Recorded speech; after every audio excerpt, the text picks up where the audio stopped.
Subscribe करें हमारे YouTube channel और पाएं वीडियो सबसे पहले। और हाँ, बेल आइकन दबाना ना भूलें। इसलिए आज आप पढ़ लिख के बहुत इंटेलिजेंट हैं, आप सॉफ्टवेयर इंजीनियर हैं, आप सॉफ्टवेयर तो बना लेते हैं लेकिन अपनी गृहस्थी नहीं बना पाते। आपकी पकड़ सॉफ्टवेयर में तो है, पर आपकी पत्नी में आपकी पकड़ नहीं है, आपके बच्चों में आपकी पकड़ नहीं है। आपने सॉफ्टवेयर तो बना लिया लेकिन बच्चों का संस्कार बनाने का नंबर आया तो आप फेल हो गए।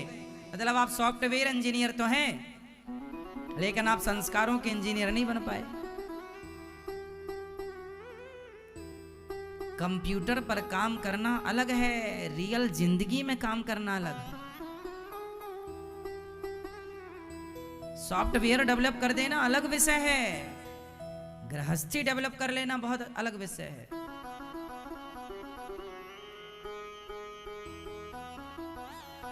कार्टूनों की पिक्चर बना लेना अलग सब्जेक्ट है, मूवी पिक्चरों में हंस लेना हंसा देना अलग विषय है, लेकिन रियल जिंदगी में खुश होना अलग विषय है ना। रियल जिंदगी में, रियल लाइफ में प्रसन्न रहना अलग है। आप जब कॉमेडी शो देखते हैं तो आप हंसने लगते हैं, लेकिन कॉमेडी शो देख करके हंसना अलग है और रियल जिंदगी में हंसना अलग है। कॉमेडी शो देखकर आप जितने खुश होते हैं, क्या रियल जिंदगी में इतने खुश हैं? नहीं। क्यों? क्योंकि आपने अपने ऊपर कोई वर्क नहीं किया, काम नहीं किया, आपने अपने पर अध्ययन नहीं किया। आप सॉफ्टवेयर को समझ पाए, कंप्यूटर को समझ पाए, आपने मिसाइलों को समझ लिया, आपने अंतरिक्ष को समझ लिया। सबको समझने में आप खुद को समझना भूल गए। इसलिए हमारे ऋषि मुनि खुद को समझने पर समय लगाए हैं कि जो स्वयं को जान लेगा वो जगत को जान लेगा, उसे अलग से किसी को जानने की जरूरत है। इसलिए खुद को जानो, मैं कौन हूं, मैं कौन हूं। जो आदमी सॉफ्टवेयर बना रहा है, मिसाइलें बना रहा है, वो अभी बच्चा है। ये बहुत बड़ी बातें नहीं है साहब, पढ़ लो सीख जाओगे। समस्या ये है कि हर चीज की पढ़ाई है, हर चीज को पढ़ा जा सकता है, लेकिन खुद को पढ़ने की पढ़ाई ही तो नहीं है।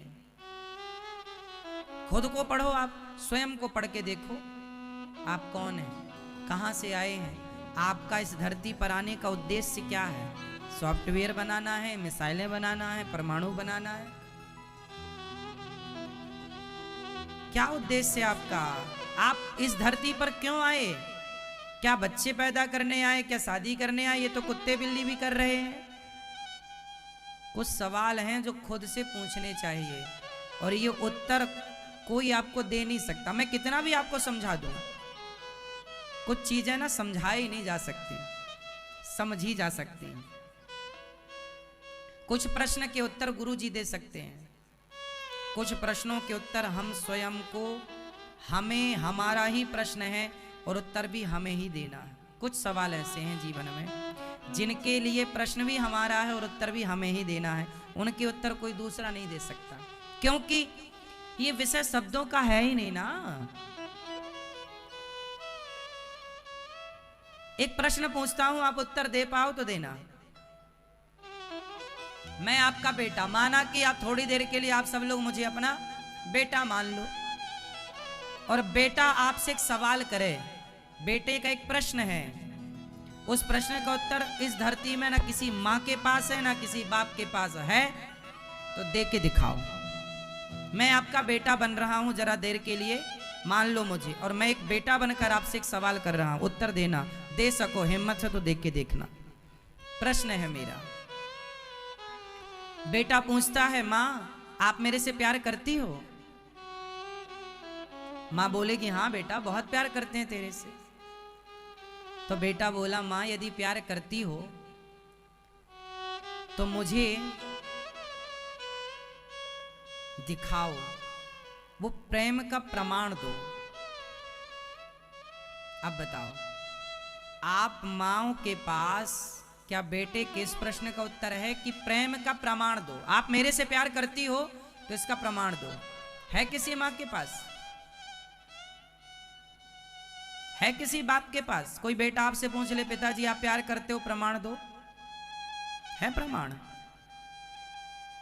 कुछ प्रश्न ऐसे हैं जिनके उत्तर नहीं है, लेकिन ऐसा नहीं कि उत्तर नहीं है। हाँ, ये मत सोचो कि उत्तर नहीं है उत्तर। मैं तेरे से प्यार करती हूं बेटा, समस्या यही है बता नहीं सकती, बता नहीं सकती मैं, और मैं उसे फील कर सकती हूं। मतलब जो तूने पूछा है वो उत्तर मेरे अंदर है, लेकिन बाहर निकालने के लिए इस धरती में ऐसा कोई शब्द नहीं है जिस शब्द को बोलकर इस प्रश्न का उत्तर दे दिया जाए। है तो आप देखे दिखाओ। कुछ प्रश्नों का उत्तर शब्दों में नहीं है, समझो। शब्द पर्याप्त नहीं है, वामन अक्षर कम पड़ रहे हैं। कुछ चीजें कहने को शब्द नहीं है तो कह के दिखाओ।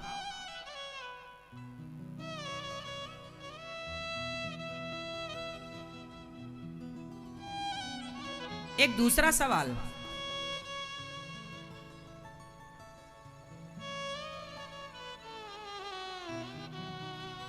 दूसरा सवाल,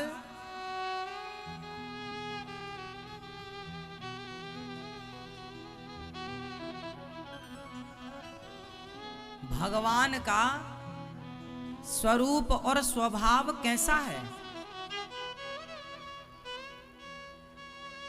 भगवान कैसे हैं? अब भगवान कैसे हैं, भगवान की व्याख्या शब्दों से की गई है। बिनु पग चलहि सुनहि, बिनु काना कर, बिनु कर्म करहि विधि नाना, ऐश्वर्यस्य समग्रस्य धर्मस्य यशसा श्री ज्ञान वैराग्य और चैव षडनाम भगितीर्णा। ये व्याख्याएं भगवान की हैं, जो ये बता रही हैं कि ये लक्षण होंगे तो वो भगवान होंगे। लेकिन जब गहराई में उतरोगे तो ये व्याख्याएं बौनी लगेंगी। उस ईश्वर को जानने के लिए, समझने के लिए, याद रखना, भगवान को समझने के लिए शब्दों की जरूरत नहीं है। उस परमात्मा को शब्दों से जाना जा, इस लिखा है ना, ईश्वर शब्द से परे है, ईश्वर अतर्क है।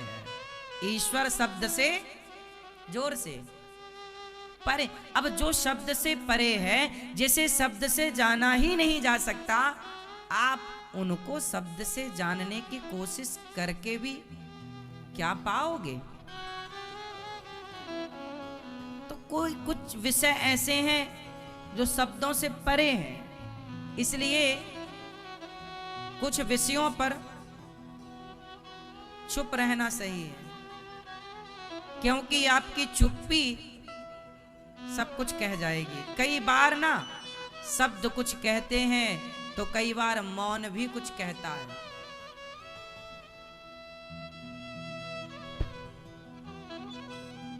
चलो ये बताओ, आप लोग मुझे गाली दो, फॉर एग्जाम्पल आप लोग मुझे गाली दो और आप खूब गाली दो और मैं चुप रहूं, तो बताइए मेरा चुप रहना कुछ कह रहा है कि नहीं?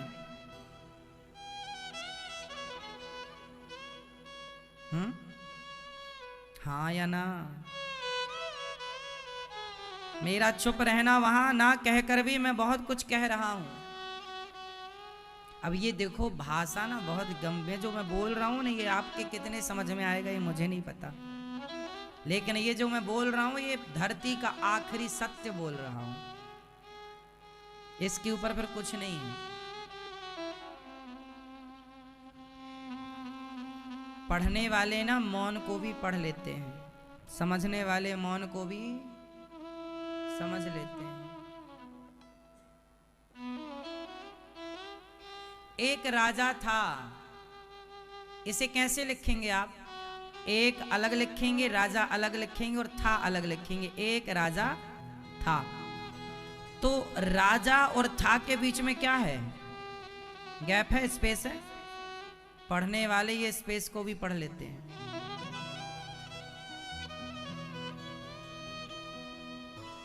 एक राजा था, एक और राजा और था के बीच में जो गैप है, स्पेस है, पढ़ने वाले उस दूरी को भी, वो दूरी भी कुछ कह रही है। यदि आप क्या इतने डीप में समझने को तैयार हैं? यदि तैयार हैं तो ये दूरियां कुछ कह रही हैं।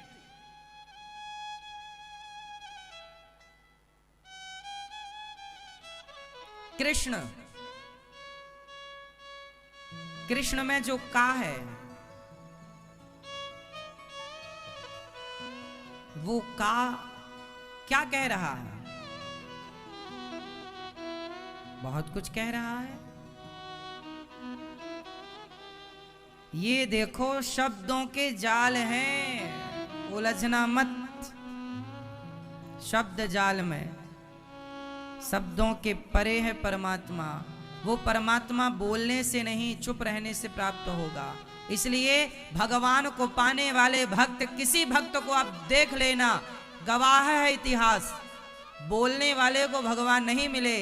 भक्त तो धीरे धीरे चुप हो जाता है, क्योंकि वो जान जाता है कि शब्द से परे विषय है, इसलिए वो साइलेंट।